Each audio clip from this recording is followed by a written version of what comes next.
alinhavasse isso aí, da proclamação da República até os episódios de 64, onde se fala tanto no chamado golpe militar, no governo militar, no período ditatorial, quando nós sabemos que tudo isso acabou sendo protagonizado pelo próprio Congresso Nacional, que chamou as Forças Armadas, né, no momento em que o país estava à beira do abismo, se não já no abismo. Então, gostaria que o senhor fizesse essa evolução histórica de forma sucinta. Olha, Paulo, o que acontece? Eu falei aqui no começo a questão da defesa da pátria, né? Então, a pátria ela tem que ser defendida, às vezes das ameaças externas e das vezes dela mesma.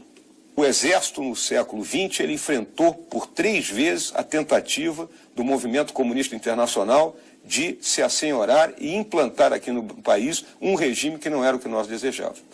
Então, o Exército foi claramente o instrumento da nação para impedir que a nação fosse comunizada. Foi isso que ocorreu.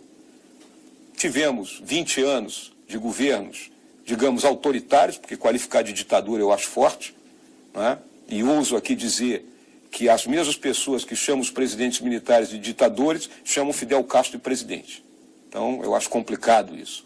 E digo que a verdade histórica sobre os fatos ocorridos naquele período só virão a fundo mesmo quando todos os atores tiverem desaparecido. E aí os historiadores puderem se debruçar sobre isso de forma isenta. Eu lhe pergunto, em algum momento as Forças Armadas legislou em causa própria? Jamais. Jamais. Durante os 20 anos, né, vamos dizer, de 1964 até 1985, né, onde os 5 generais se revezaram no poder, não houve nenhuma legislação que beneficiasse especificamente as Forças Armadas.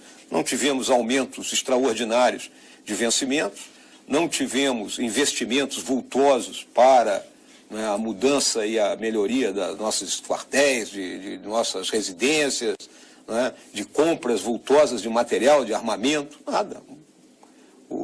Durante todo aquele período, o governo estava muito mais voltado para as necessidades da nação como um todo do que as necessidades particulares de suas Forças Armadas. Comandante Mourão, se houver o clamor da população por intervenção militar no país, o Exército vai atender? O Exército vai cumprir a missão constitucional, muito claro. Vamos garantir a lei e a ordem e garantir os poderes constitucionais, ou seja, garantir que a nação funcione. Essa é a missão do Exército, muito claro. O que eu considero é que nós temos aí uma crise na sociedade, uma crise dos valores na sociedade, né? A sociedade ela se tornou muito difusa, né? Muitos interesses pessoais acima do interesse coletivo, né? Essa é uma crise que eu considero preocupante, né? E que a gente vê em todos os lugares, é o aluno que espanca professor, né? São coisas que a gente não estava acostumado e que de uma hora para outra surgiram e que nós vamos ter que em algum momento, né, ter que reverter essa situação, porque somente com uma sociedade sã nós teremos uma nação sã, né? Estamos dentro dos nossos quartéis, mantendo o nosso treinamento, estando prontos para assumir qualquer situação que a nação precisar. Então, se a nação precisar, como precisou há pouco no Rio de Janeiro, que nós ocupássemos complexos lá de comunidades lá da Maré, e onde nós ficamos mais de um ano, tivemos um companheiro morto, 27 companheiros feridos, né? Ninguém sabe disso, né? Se a nação precisar, nós estaremos prontos. Paulo Roberto Mack, a possibilidade de voltar os militares governarem de novo o nosso país, ela existe? Seria uma boa para todos nós. Está dizendo o Mack aqui, mas o general já respondeu sobre digo isso. Aí para ele, existe desde que é eleito.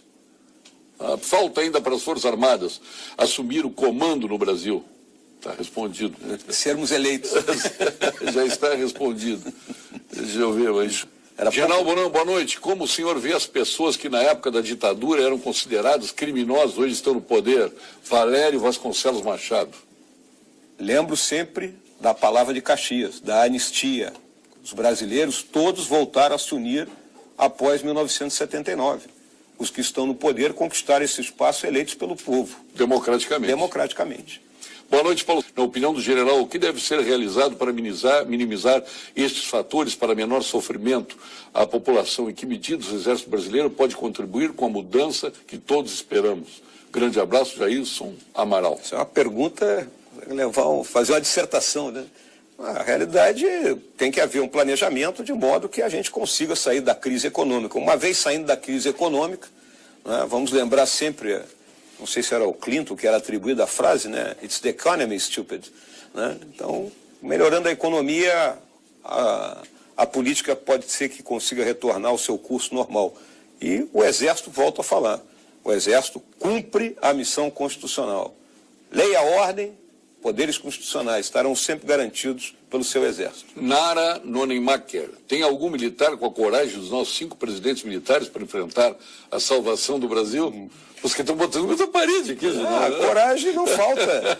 Vamos sempre lembrar o seguinte, eu acabei de dizer que os fatos ocorridos há 50 anos atrás só serão corretamente estudados daqui a outros 50 anos. Vamos lembrar que ano passado nós estávamos no centenário da Primeira Guerra Mundial e novas interpretações surgiram. Paulo Sérgio Bueno pergunte ao general se ele não teme este envolvimento do Exército com a sociedade, pois traria para dentro dos quartéis a corrupção. Não, nós acreditamos firmemente nos nossos valores, né? Existe uma coisa que é muito importante que a população saiba sobre a característica dos oficiais e sargentos do Exército, que são o núcleo duro do Exército. Né? No auge da nossa juventude, nós estamos lá dos 18 aos 22 anos, comendo, dormindo, subindo morro, descendo morro. Então, nós nos conhecemos profundamente. Isso cria uma identidade própria. O senhor deu o significado daquele seu pronunciamento, dia 25 de agosto do ano passado, que eu lá estava, lá no Regimento de Cavalaria, aqui em Porto Alegre. No dia fez um pronunciamento forte. Né? Não, no dia 25 de agosto do ano passado, eu quis deixar muito claro para os meus subordinados, né, a influência do Duque de Caxias, os valores que o Duque de Caxias tinha passado para a gente e mostrado que o Exército, né, sempre esteve ao lado da nação. E ali nós demos o brado do Malé, né, do Marechal Malé na Batalha de Tuiuti. Né, que na Batalha de Tuiuti, durante a Guerra da Tríplice Aliança, Malé mandou cavar um fosso na frente das posições da artilharia e as cargas da cavalaria paraguaia primeiro caíram dentro daquele fosso. E aí ele bradou, eles que venham, por aqui não entram. Mas o senhor não terminou, por aqui não entra. Não, por aqui não entra. Foi essa a resposta da Eles tropa? Que vêm, a tropa respondeu, por aqui não entra. Mas lá no regimento aquele dia foi essa a resposta da tropa? Eu não entendi. É isso aí. Não entendi bem. General Mourão, o Exército Brasileiro estaria preparado para uma guerra hoje? Sim, lógico. Se não tivéssemos preparados, estaríamos enganando a nação, pô. A realidade é a seguinte, a educação nas Forças Armadas, eu cito em particular o Exército, eu fui vice-chefe do Departamento de Educação e Cultura. A educação no Exército é levada muito a sério, a educação continuada, ela começa no Colégio Militar, todos são testemunhas do que é o Colégio Militar, do impacto que o Colégio Militar causa na sociedade como um todo, não é? Dos destinos que tomam os alunos do Colégio Militar, que hoje estão espalhados pelos mais diferentes pontos do país. E teve gente que tentou terminar. Né? Sim. Então, começa no Colégio Militar, na Academia Militar. Nós temos uma integração na academia com diversas universidades e as pessoas... Existe sempre aquela visão de que o militar é um ser truculento, não é, autoritário, e quando há a convivência, chega-se à conclusão que as coisas não se passam dessa forma. E a educação é muito séria dentro do Exército, é educação continuada.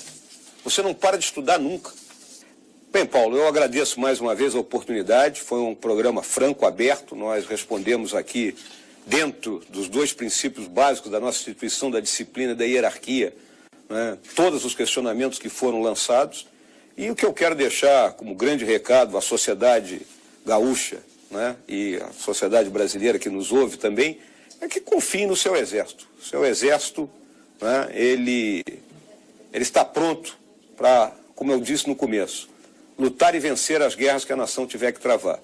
E para cumprir a sua missão constitucional, garantir a lei e a ordem e garantir os poderes constitucionais. O Exército está aí. Podem não vê-lo, mas confiem nele.